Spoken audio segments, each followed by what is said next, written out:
সাবেক রাষ্ট্রপতি জিয়াউর রহমান হত্যা মামলার অভিযোগে ৪৫ বছর পর গ্রেপ্তার হয়েছেন অবসরপ্রাপ্ত মেজর মোহাম্মদ মোজাফফর হোসেন। ১৬ জুলাই ঢাকার বনানী ডিওএইচএস এলাকার একটি বাসা থেকে তাকে গ্রেপ্তার করে ঢাকা মহানগর গোয়েন্দা পুলিশ। পরে তাকে ঢাকা সেনানিবাসে মিলিটারি পুলিশের কাছে হস্তান্তর করা হয়। ডিএমপি তাকে জিয়া হত্যা মামলার পলাতক আসামি হিসেবে উল্লেখ করলেও তার বিরুদ্ধে বর্তমানে কোন আইনে বা কোন বিচারিক প্রক্রিয়ায় ব্যবস্থা নেওয়া হবে সে বিষয়ে বিস্তারিত জানানো হয়নি। ১৯৮১ সালের ৩০ মে চট্টগ্রাম সার্কিট হাউসে রাষ্ট্রপতি জিয়াউর রহমান নিহত হন।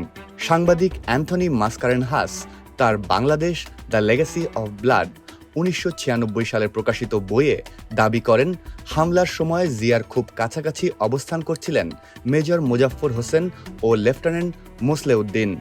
বইটিতে আরও বলা হয়, হত্যাকাণ্ডের পর মোজাফফর আবার সার্কিট হাউসে ফিরে যান এবং পরে বিদ্রোহী সেনা কর্মকর্তাদের বৈঠকেও উপস্থিত ছিলেন। অবসরপ্রাপ্ত মেজর জেনারেল মইনুল হোসেন চৌধুরী তার স্মৃতিকথা এক জেনারেলের নীরব সাক্ষ্য স্বাধীনতার প্রথম দশক এ লেখেন, ১৯৮৯ থেকে ১৯৯৩ সালের মধ্যে থাইল্যান্ডে রাষ্ট্রদূত থাকাকালে তিনি পলাতক মেজর মোজাফফর ও মেজর এস.এম. খালেদের সঙ্গে সাক্ষাৎ করেন।